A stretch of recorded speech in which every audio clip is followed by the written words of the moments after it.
Imagine this. You walk into the same supermarket you've been going to for years. Same basket, same brands. But the total at the counter feels like it belongs to someone with a bigger salary and a smaller heartbeat. Here's the uncomfortable truth. If inflation sits at around 10% a year, your money loses roughly half its buying power in about 7 years. You don't see it on a graph.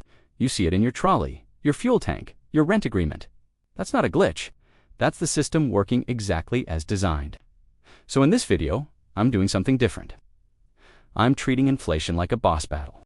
I'm going to show you the quiet, secret strategies people actually use to fight back without pretending they're a magic button that makes it all go away. Let's start with the villain. Inflation is simple. It's when prices go up over time so that each unit of your currency buys less. Your money doesn't physically shrink, but the world around it gets more expensive, and suddenly the numbers in your bank app don't translate into the same life. You feel it everywhere. Groceries that used to be a background decision become a mental calculation.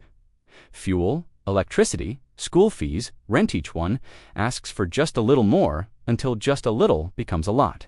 For people on fixed incomes, retirees, pensioners, anyone whose paycheck doesn't move much, this isn't an annoyance, it's a threat. The cruel part is what it does to savings. You do what you were taught: save, avoid debt, keep money safe in the bank. But if your savings earn, say, 4% a year, and prices are rising 8% a year, you're quietly losing 4% of your buying power annually. The balance goes up, your lifestyle goes down.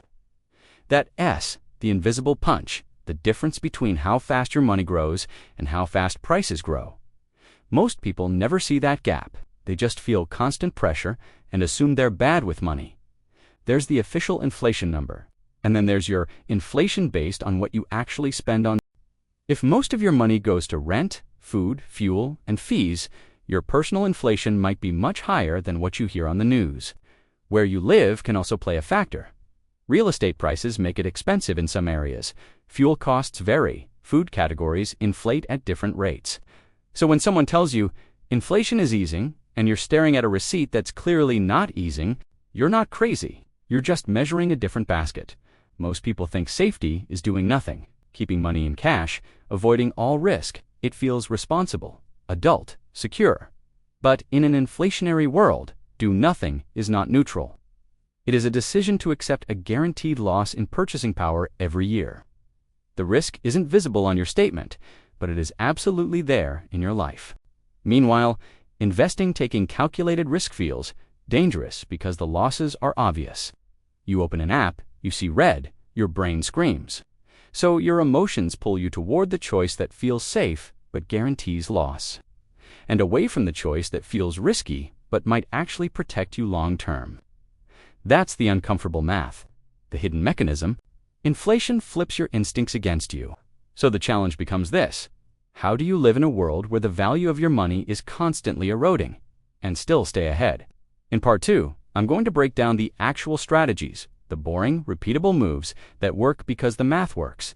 3 levers, 1 system, no hype, just structure. All right, here's the plan. You don't beat inflation with motivation. You beat it with structure, because inflation is consistent and your plan has to be consistent too. Lever number 1, lower your personal inflation. This is not stop enjoying life.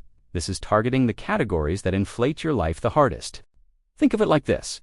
Official inflation is one number, but your personal inflation depends on what you buy most. So start where it hurts: housing, transport, food. If you can reduce how much you reforce to buy in those buckets even, slightly you slow the bleeding, you're not trying to win here. You're trying to stop the silent loss from speeding up. Lever number 2, income that rises. If inflation rises and your income doesn't, you're falling behind Evan if you saved money. So the goal is simple. Your earning power must renegotiate itself over time.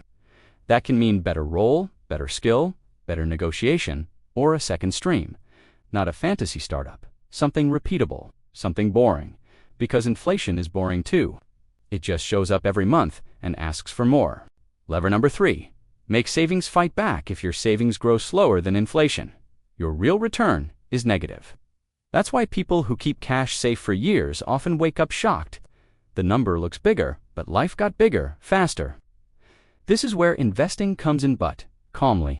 You want assets that can grow over time and potentially outpace inflation, because the goal is purchasing power, not bragging rights. And you want it automated because willpower is a terrible long-term financial strategy. Climax, the most impactful move here, the best real-world inflation win. I've seen from normal people. An automatic ladder. Step 1. Keep a liquid emergency buffer so you don't get forced into debt or forced to sell at the worst time. Step 2. Set an automatic monthly investment into a diversified growth vehicle because compounding needs consistency to work. Step 3. Build even a small extra income stream so random price spikes don't wreck your month. That's the moment inflation loses some power over you, when it stops being a surprise and becomes a variable you plan for. So the system is slow the bleeding, grow the income, and stop letting savings melt in real terms. Drop your best inflation strategy in the comments, something you've actually tested in real life.